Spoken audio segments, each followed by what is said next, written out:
In the face of enormous challenges, I report today on a British economy which is proving the doubters wrong. In the autumn, we took difficult decisions to deliver stability and sound money. Since mid-October, 10-year gilt rates have fallen, debt servicing costs are down, mortgage rates are lower, and inflation has peaked. The International Monetary Fund says our approach means the UK economy is on the right track. Yeah. But we remain vigilant and will not hesitate to take whatever steps are necessary for economic stability. Today, the Office for Budget Responsibility forecasts that because of changing international factors and the measures I take, the UK will not now enter a technical recession this year. Yeah.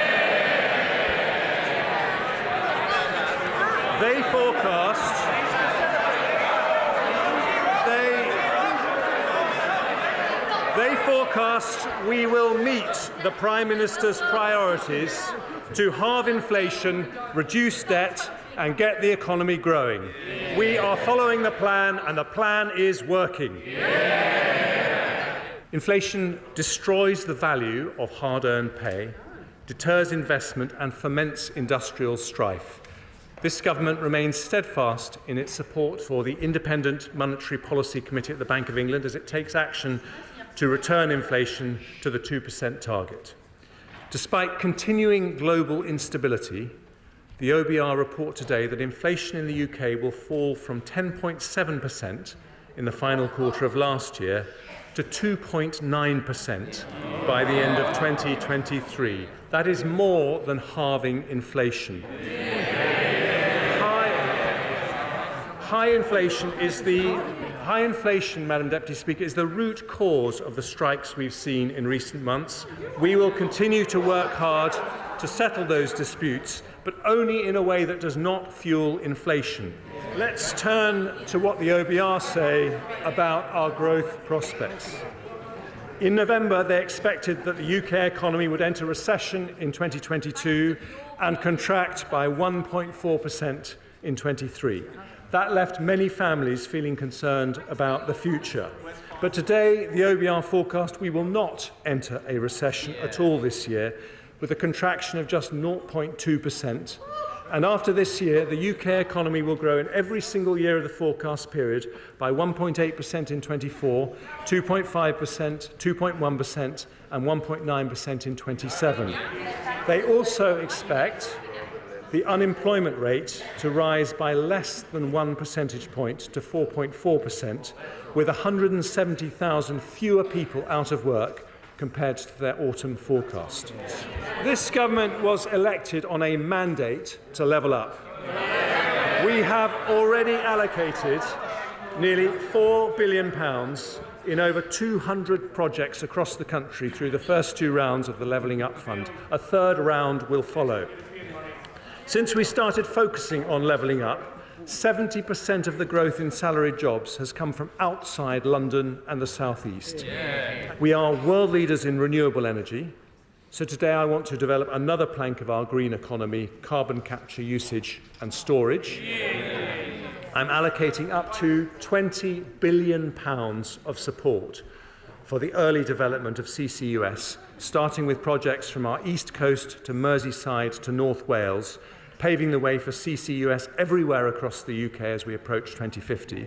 That will support up to 50,000 jobs, attract private sector investment, and help capture 20 to 30 million tonnes of CO2 per year by 2030. Increasing nuclear capacity is vital to meet our net zero obligations. So to encourage private sector investment into our nuclear programme, I today confirm that, subject to consultation, nuclear power will be classed as environmentally sustainable in our green taxonomy.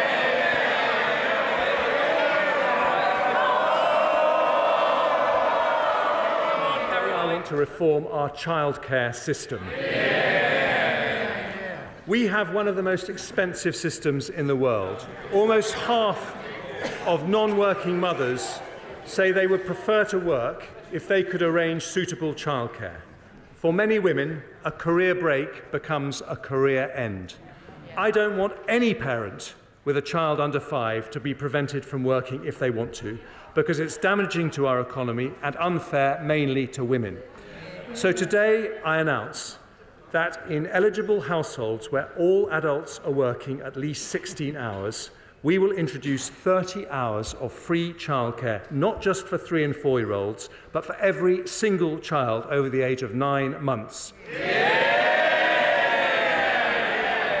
The 30-hour offer will now start from the moment maternity or paternity leave ends. It's a package worth, on average, £6,500 every year for a family with a 2-year-old child using 35 hours of childcare every week, and reduces their childcare costs by nearly 60%. Madam Deputy Speaker, today we complete a landmark Conservative reform. We help the economy, transform the lives of thousands of women and build a childcare system comparable to the best. A major early years reform for our education system, the E of education alongside the 3 other pillars of our growth plan: enterprise, employment and everywhere. So, Madam Deputy Speaker, in November we delivered stability. Today it's growth. We tackle the 2 biggest barriers that stop businesses growing: investment incentives and labour supply. The best investment incentives in Europe, the biggest ever employment package, for disabled people more help, for older people barriers removed, for families feeling the pinch, fuel duty frozen, beer duty cut, energy bills capped, and for parents 30 hours of free childcare for all under 5s. Today we build for the future, with inflation down, debt falling and growth up. The declinists are wrong and the optimists are right.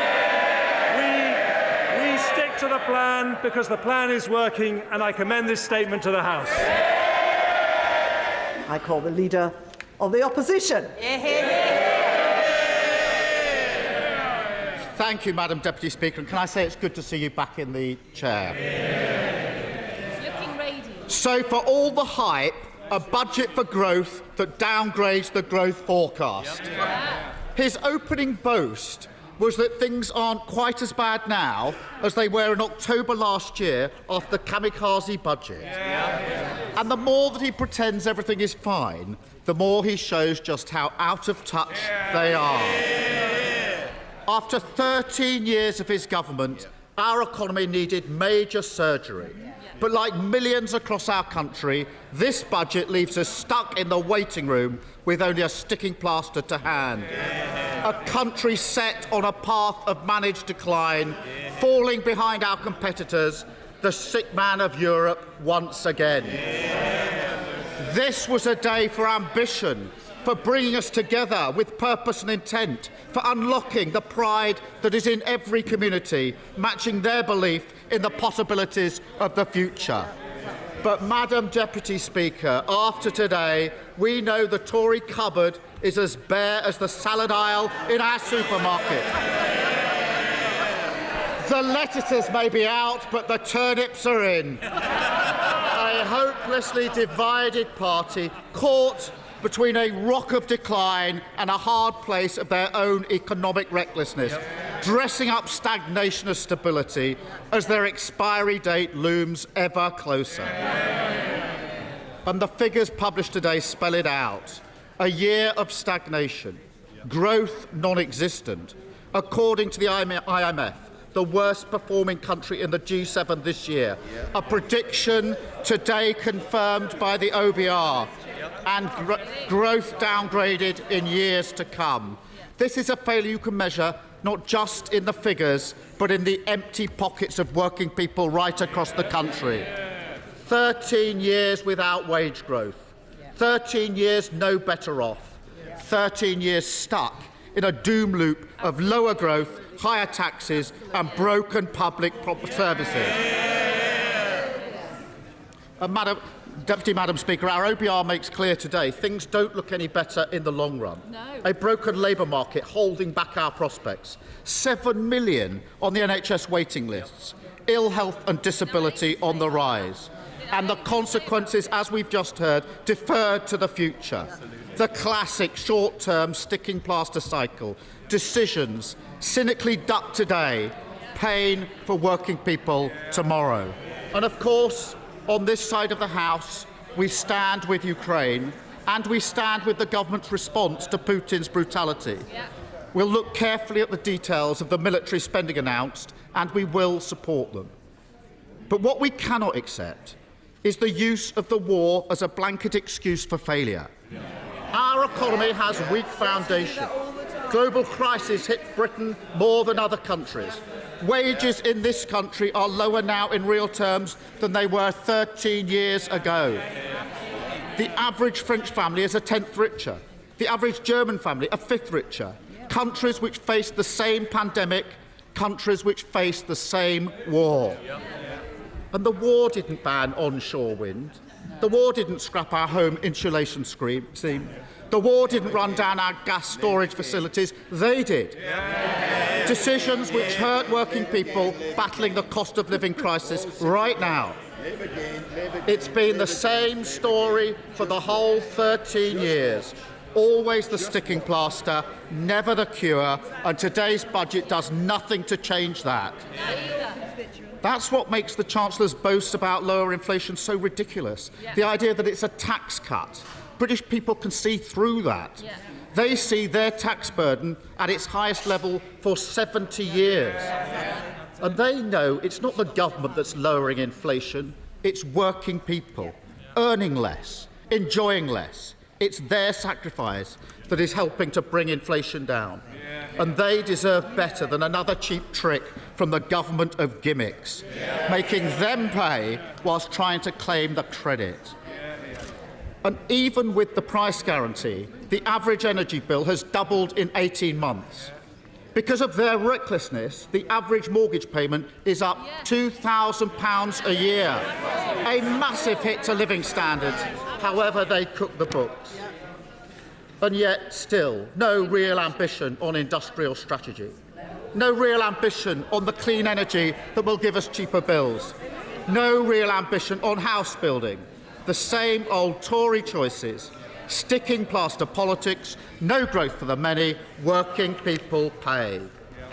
And let's turn to his policies on the cost of living. Madam Deputy Speaker, I say his policies because there's a history to this, a pattern. Over the course of the whole cost of living crisis, time and again, it's Labour who bring the government not just to its senses, but to our position. Who first pushed for the energy price guarantee? Labour. Who first called for a proper windfall tax? Labour. Who first stood by people on prepayment meters? Labour. And who first said we should freeze the price guarantee this April? Labour. But I'm afraid the verdict on this budget is clear. They won't offer change because they can't. And so our course is set. Managed decline, Britain going backwards, the sick man of Europe once again. That's the Britain they've created and they should look it in the eye. Because today's figures on growth put their failures up in lights. After 13 years of Tory sticking plaster politics, 13 years of no growth for the many, 13 years of being asked to pay, working people are entitled to ask, am I any better off than I was before? And after 13 years, with no excuses left, nobody left to blame, no ambition or answers, the resounding answer is no, and they know it.